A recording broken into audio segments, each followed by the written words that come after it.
Hey there, and welcome to the A.D.K Rock and Metal channel, and today I'm going to be doing a review of the new album by Rogue Limb, the title of Actus Reus.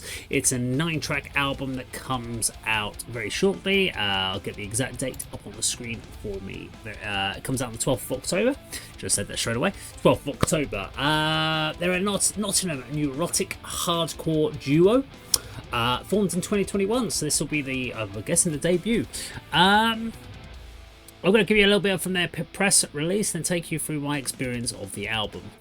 Rogue Limb is a savage expression of frustration spoken through breakneck riffs, rhythmic chaos and feral dueling vocals, merging additional elements including colossal spin kick grooves, obnoxious mathy breakdowns and a stoner swagger. Rogue Limb's sound incorporates innumerable elements of heavy music, resulting in a breathlessly unhinged experience. And do you know what? That's actually a really good way of putting my experience of the album. So, when we do reviews of the albums, our requirement is that we listen to the album in full 3 times at minimum. We try not to do them 3 times back to back, so we try to always make sure we give ourselves a bit of time in between. So I did it 2 times in a row and then left it 24 hours and went back and did it again, so that I had enough chance to kind of get my initial thoughts plus a little bit more of a detail after that first initial impact.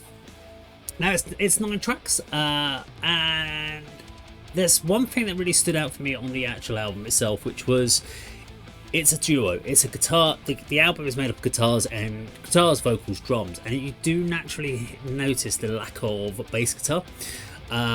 What they've done to compensate that is everything just feels like it's all turned up to 11. It just feels so loud. It was one of the first times I've ever had to actually, with my normal settings, I can press play on anything and it's fine volume. This was time I almost blew my eardrums off, so I had to kind of bring that down a little bit. So it did catch me off gear, but because of the lack of bass, it didn't kind of blow the speakers out. And I wonder if that's one of the reasons for it, just to try and fill the sound out. Of the 9 tracks, I'm going to take you through track by track, just my initial kind of first impressions of it. I didn't really get into the level of detail about lyrical content, but I want to tell you a little bit about what I thought about the tracks. The first track on the album is Hoarder, and it literally, there is no kind of intro or anything. It's just in your face, comes straight in. It's punishing, it's punching, brutality, almost death metal when it first kicks in. It then takes you into this kind of early 90s New York hardcore scene vibe.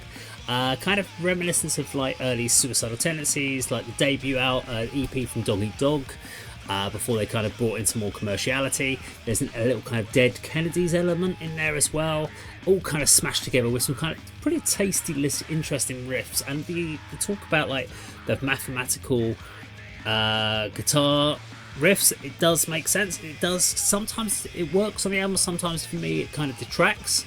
But it is aggressive, and this first song is aggressive, it's in your face, pulls no punches whatsoever. It sounds raw due to the lack of bass in the mix, but what you're getting here is kind of punk era corrosion conformity, or what they wanted to sound like, in my opinion.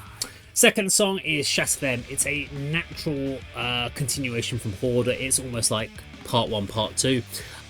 This is a band that likes to be punk but also loves to riff. And then when I talk about riffs, I'm talking like thrash based riffs.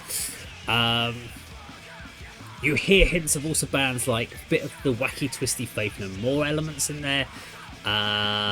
Specifically on that track, I did notice kind of a little bit of Faith No More in there. Not quite as to the point as Hoarder, and it leads it into more of a core metal roots on this particular track. Third track on the album is Siren Head. Kicks in with a glorious to the point metal intro, thunderous drums. This is more stripped back metallic hardcore, reminding me of kind of like early raw Biohazard.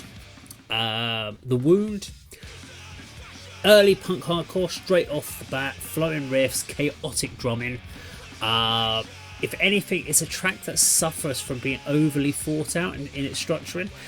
Sometimes with the hardcore punk track just needs to be that. Leave the prog metal type sort of mathematical riffs at home and just kind of come in a bit raw.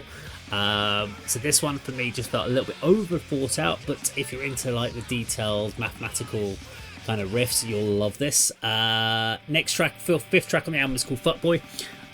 You heard me correct. It's leaning into early thrash roots, kind of thinking of blending that New York City hardcore with bands like early Anthrax maybe. Guitar vocal lines follow each other really well. It's just more punk chaos. Next track on the album, Doom Scroller. It's the first hint of more of a groove metal vibe. It kind of comes into mix. It's a welcome respite from the unrelenting punk hardcore that you've had on the chaos you've had earlier on. It still has his hardcore attitude, but has hints more of bands like Crowbar and also bands like kind of Hatebreed, but a little bit more raw, a little bit more intense. Next track is Light Pillar. Back to the hardcore chaos, just turned it up even harder to 11. It is a track that feels like any moment it's going to burst into flames due to the breakneck speed these guys are playing at. Squatter is the next track on the album. Great shouting vocal delivery brings this track into the world with squealing guitar riffs and thundering drums. This is just intense for the sake of intense. It's the sort of track that makes you want to go punch an aardvark in the face. And then finally, the last track on the album is called An Echo, and really my answer was what the fuck? And it was an intro that made me think I was listening to Weezer. I actually had to stop for a second and make sure I hadn't jumped onto some other random tracks. It didn't sound like anything else that we've had so far. But then it kicks in, it's groove, it's doom, it's aggressive. And my question is, are we sure this was the same band? This track feels like it was either written before everything else or after everything else. It doesn't naturally sit with the rest of the tracks. But it sounds great. I really, really enjoyed it. For me, standout tracks on the album were definitely An Echo, the final one, and Doom Scroller, and that's because I'm more of a groove, doomier metal kind of guy rather than the hardcore, and that's why I love those particular two tracks. And it'd be interesting to know with that track An Echo whether this was what they sounded like and they went more punky, or if they've done punky and they're going into a bit more of a different direction where this one was written in the overall sound of things. So in summary, the album is loud, and I mean loud. They have absolutely maxed it in the studio. There is a lot of similarities within the album, and if you're into that raw New York hardcore sound from the late 80s, early 90s, then you are absolutely gonna love this. They love their riffing. There's some really nice, interesting, complex riffing. Sometimes it's a little overkill for me, but it's definitely in there. It has the attitude of Hatebreed with the fanatic energy of something like Suicidal Tendencies, early Dog Eat Dog. As I said, An Echo stands out for me due to its variance and its low guttural approach. Now, we have to score it. Now, we score this on a sliding scale of 4 main categories, which is either it's a bin it if we think it's just not worth it, a trade it if we think, for our point of view, it's for people purely of that genre are gonna like it. We have a stream it if we think it's great, go check it out, and then we have a buy it if we think really just get behind it, buy the album, etc. For me, I think it's a stream it, and that's what we're going to score it on this channel. And the reason I've given it a stream it is I still feel that I know it's a 2-piece band. I really feel that if the bass had been in there, that would have just really helped fill this album out. There is a lot of similarities, and as I said, if you're a New York hardcore, this is where you're really going to love this sort of stuff thing. But I would have liked to maybe see some of the more of that variation of what they did with An Echo, a little bit more spattered around the album. But overall, definitely worth go checking these guys out. Go support them live. Go stream the album when it releases in October, and give them all the support that you can. Now, if you like this video, please do like, share, and subscribe, and we'll see you on the video sometime very soon. Take care.